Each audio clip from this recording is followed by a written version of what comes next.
One common mistake during masturbation after 65 can quietly spike your blood pressure and throw your hormones off balance. Most people never notice it until their body pays the price. As we age, we become more aware of the food we eat, how much we walk, how well we sleep, and whether we're staying socially connected. But there's one private area of health that often goes unspoken, and yet, it holds surprising influence over your well-being: solo intimacy. Yes, we're talking about self-pleasure. Not in a shameful way. Not in a sensational way. But in a real, respectful, and mature way. Because after 65, your body functions differently. Hormonal rhythms shift, blood flow slows, and your heart becomes more sensitive to changes, even subtle ones. What used to be harmless in your 30s or 40s can now leave your system feeling drained, restless, or even agitated. And while masturbation can absolutely be a source of comfort, sleep, emotional release, and even hormonal balance, it can also go the other way if done carelessly. This isn't about stopping it. It's about understanding it. In this video, we're going to explore 5 small but powerful mistakes that many older adults make during self-pleasure, mistakes that could be quietly harming your health instead of helping it. If you've ever felt tension afterward instead of relief, or fatigue instead of calm, stay with me. Because once you avoid these 5 common errors, solo time won't just feel better, it will support your energy, sleep, and longevity in ways you never expected. Mistake number 1.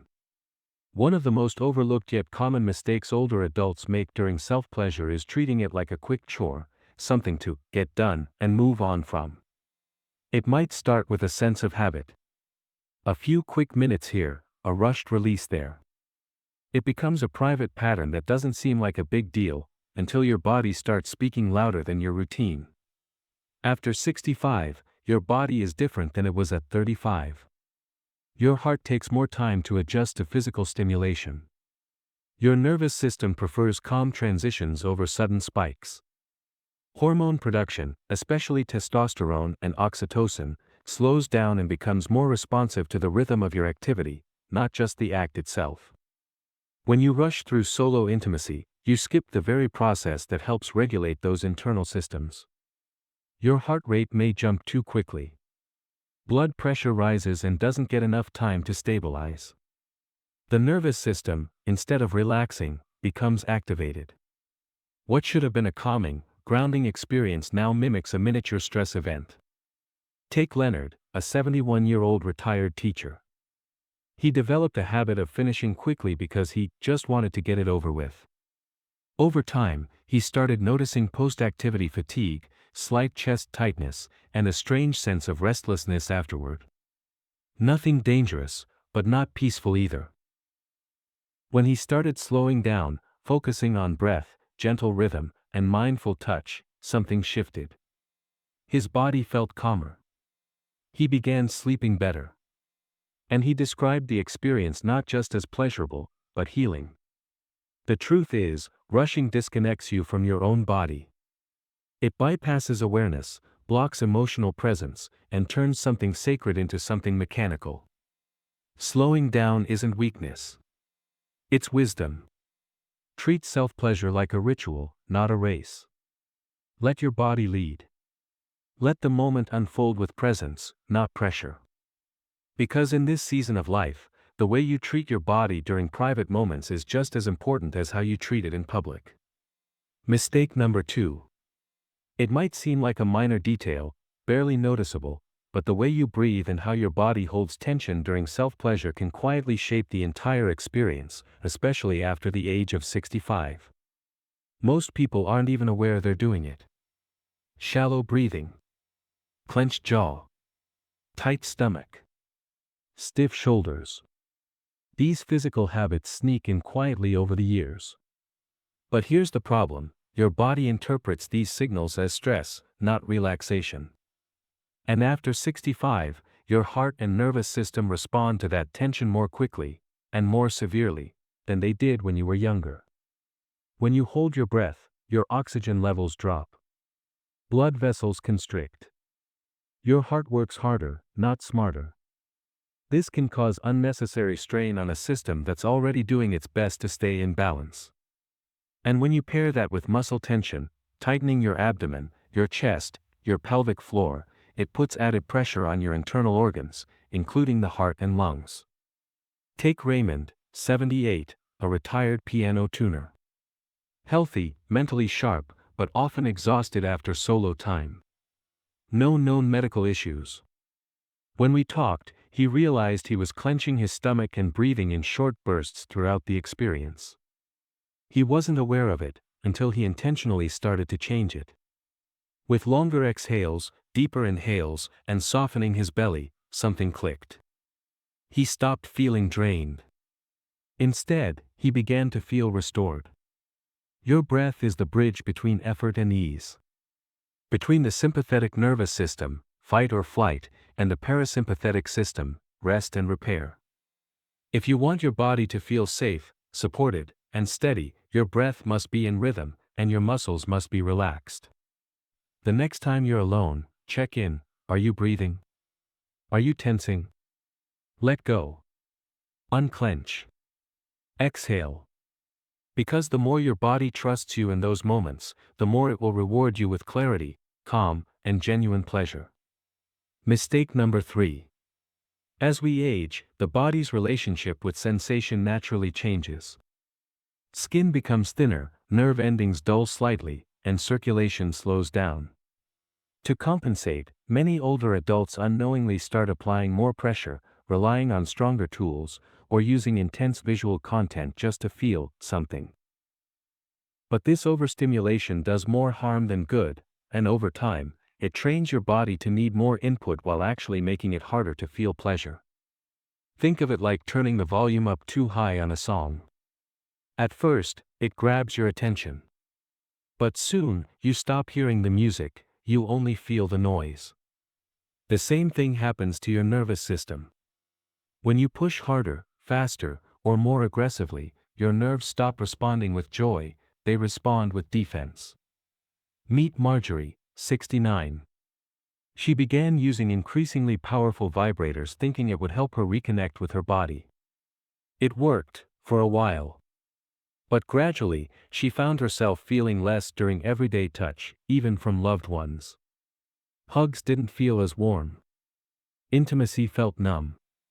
Her body, in trying to keep up with artificial intensity, had stopped reacting to real-world sensitivity. This doesn't mean stimulation is bad.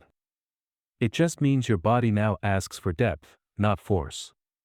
Variation, not repetition. Connection, not just climax. Switch from more to meaningful. Use lighter touch, softer textures, explore rhythm instead of intensity. Give your skin time to respond instead of demanding a reaction. Overstimulation can also increase cortisol levels, the stress hormone, which can interfere with sleep, hormonal balance, and emotional regulation. Gentle stimulation, on the other hand, boosts oxytocin and serotonin, promoting healing and calm. Ask yourself, am I tuning in, or tuning out? Because the goal isn't just release. It's renewal.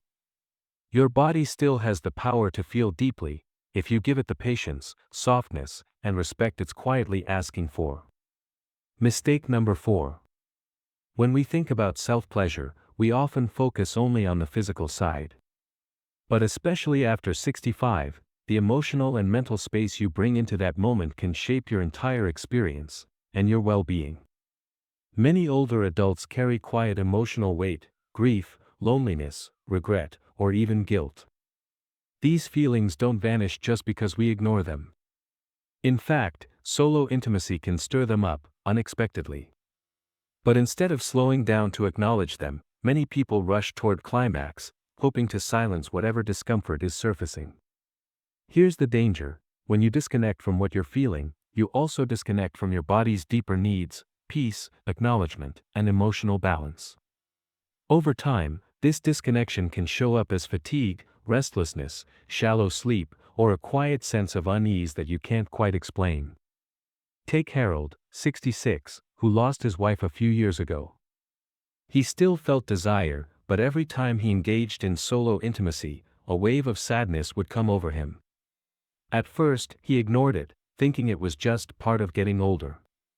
But the more he buried those feelings, the more exhausted he felt afterward, emotionally and physically. Eventually, he started something simple, a short pause before and after. He allowed himself to breathe, feel whatever emotions came up. Grief, longing, love, and carry them gently into the moment. He didn't suppress them, he honored them. And in doing so, his body responded not with tension, but with softness, with peace. Self-pleasure isn't about turning emotions off. It works better when you turn them on, with kindness and curiosity. If you find yourself feeling disconnected, irritable, or flat after the act, ask, what am I avoiding? Awareness is healing. And when you welcome your emotional truth, even in private, the result is deeper rest, clearer energy, and a stronger connection between your body and your heart. Mistake number 6. For many older adults, solo intimacy becomes a nightly routine, something done quietly, in the dark, just before bed.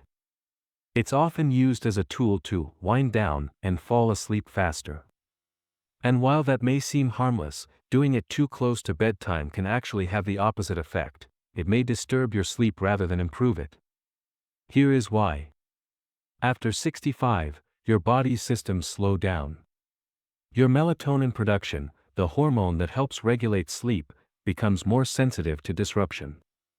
When you engage in physical stimulation, especially something as mentally and emotionally engaging as masturbation, you activate your nervous system. Your heart rate rises, blood pressure increases, and alertness kicks in. For a younger person, these effects fade quickly. But for someone over 65, it takes longer for the body to return to a restful state. There's also a mental layer involved. If the act becomes tied to stress, loneliness, or boredom, your brain begins to associate bedtime not with peace, but with stimulation. Over time, this weakens your natural sleep rhythm. You may start waking up more often during the night or feeling wired even when your body is tired. Take Barbara, 72. She relied on solo time every night before sleep. It worked, for a while.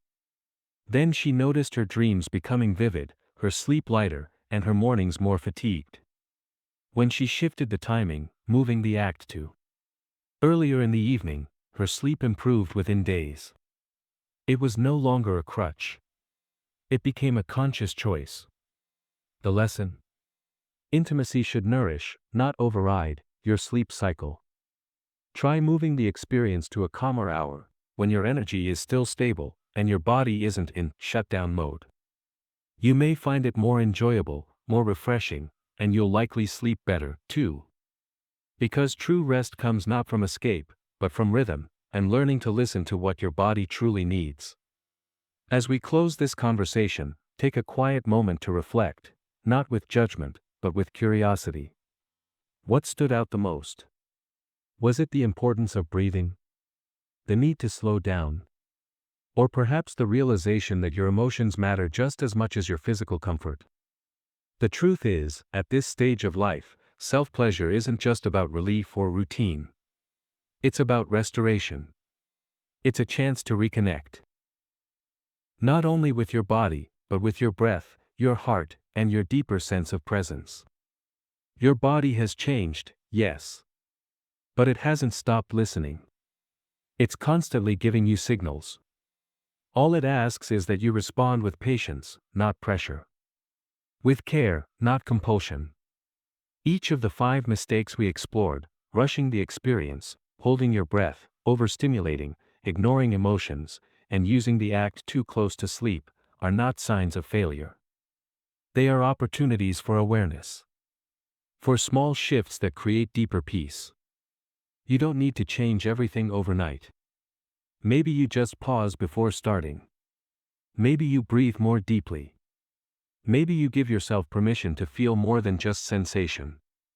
Because in the end, self-pleasure at this age isn't about escaping aging, it is about honoring it. So, the next time you're alone, don't just aim to finish. Aim to feel.